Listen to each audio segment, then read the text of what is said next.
ನಮಸ್ತೆ ಗೆಳೆಯರೆ. ಇವತ್ತು ಬೆಂಗಳೂರಿನಲ್ಲಿ ನಾಗರಿಕರು ಫುಟ್ಪಾತ್ಗಳಲ್ಲಿ ಓಡಾಡಕ್ಕಾಗದಿರುವಂತಹ ಒಂದು ದುಸ್ಥಿತಿಗೆ ತಲುಪಿದ್ದಾರೆ. ಪ್ರತಿಯೊಬ್ಬ ನಾಗರಿಕರುಗಳು ಸಹ ರಸ್ತೆಗಳಲ್ಲಿ ಓಡಾಡಬೇಕಾಗುತ್ತೆ. ಇರುವಂತಹ ಫುಟ್ಪಾತ್ಗಳು ಇವತ್ತು ಸಂಪೂರ್ಣವಾಗಿ ಅತಿಕ್ರಮ ಆಗಿರುತ್ತವೆ. ಇಲ್ಲ ಅಂತ ಹೇಳಿದ್ರೆ ನಡೆದಾಡಕ್ಕೆ ಯೋಗ್ಯತೆ ಇಲ್ಲದಂತಹ ಒಂದು ಪರಿಸ್ಥಿತಿಯಲ್ಲಿ ಇವತ್ತು ಇರುತ್ತೆ. ಇವತ್ತು ಉದಾಹರಣೆಗೆ ನಾನು ಒಂದು ಹೇಳ್ತೀನಿ. ಕಳೆದ ಒಂದು 10 ವರ್ಷಗಳಿಂದ ಟೆಂಡರ್ ಶ್ಯೂರ್ ಅಂತ ಒಂದು ಯೋಜನೆಯನ್ನು ಬೆಂಗಳೂರು ನಗರದಲ್ಲಿ ಮಾಡ್ಕೊಂಡಿದ್ದಾರೆ. ಈ ಟೆಂಡರ್ ಶ್ಯೂರ್ ಈ ಯೋಜನೆ ಇವತ್ತು ಸಂಪೂರ್ಣವಾಗಿ ಹಳ್ಳ ಹಿಡಿದಿದೆ. 2016ನೇ ಇಸ್ವಿಯಿಂದ ಈ ಟೆಂಡರ್ ಶ್ಯೂರ್ ಅಂತ ಯೋಜನೆಯಿಂದ ಬೆಂಗಳೂರಿನಲ್ಲಿ ಇವತ್ತು 7,500 ಕೋಟಿಗೂ ಹೆಚ್ಚು ಹಣವನ್ನು ವ್ಯಯ ಮಾಡಿದ್ದಾರೆ. ಆದರೆ ಟೆಂಡರ್ ಶ್ಯೂರ್ ಮಾಡಿರುವಂತಹ ರಸ್ತೆಗಳಲ್ಲಿ ಅವುಗಳ ಒಂದು ದುಸ್ಥಿತಿಗೆ ತಲುಪಿದೆ. ಅವುಗಳನ್ನು ಸಂಪೂರ್ಣವಾಗಿ ಮೇಂಟೈನ್ ಮಾಡುವಂತಹ ಒಂದು ಕಾರ್ಯ 10 ವರ್ಷಗಳ ಕಾಲ ಅಲ್ಲಿನ ಕಾಂಟ್ರಾಕ್ಟರ್ಗೆ ಇರುತ್ತೆ.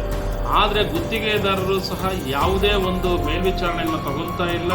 ಆ ಫುಟ್ಪಾತ್ಗಳು ಇವತ್ತು ಸಂಪೂರ್ಣವಾಗಿ ಹಾಳಾಗೋಗ್ತಾ ಇದೆ. ಇಲಿ ಹೆಗ್ಗಣಗಳು ಸಂಪೂರ್ಣವಾಗಿ ಇವತ್ತು ಆ ಟೆಂಡರ್ ಶ್ಯೂರ್ ಫುಟ್ಪಾತ್ಗಳನ್ನೆಲ್ಲ ತಿಂದು ಮತ್ತು ಈ ರೋಡಲ್ಲಿರುವಂತಹ ಕಸಗಳು ಸರಿಯಾಗಿ ನಿರ್ವಹಣೆ ಮಾಡಿದ ಕಾರಣದಿಂದ ಇವತ್ತು ಟೆಂಡರ್ ಶ್ಯೂರ್ನ ಫುಟ್ಪಾತ್ಗಳು ಸಂಪೂರ್ಣವಾಗಿ ಕಸದಿಂದ ಮಲಿನವಾಗ್ಬಿಟ್ಟಿದೆ. ಜನಗಳ ಆರೋಗ್ಯವಾಗಿ ಓಡಾಡೋಕ್ಕೆ ಸಾಧ್ಯ ಆಗದಿರುವಂತಹ ಪರಿಸ್ಥಿತಿಗೆ ಇವತ್ತು ತಲುಪಿದೆ. ಫುಟ್ಪಾತ್ಗಳು ಬೆಂಗಳೂರಿನಲ್ಲಿ ಇಲ್ಲ.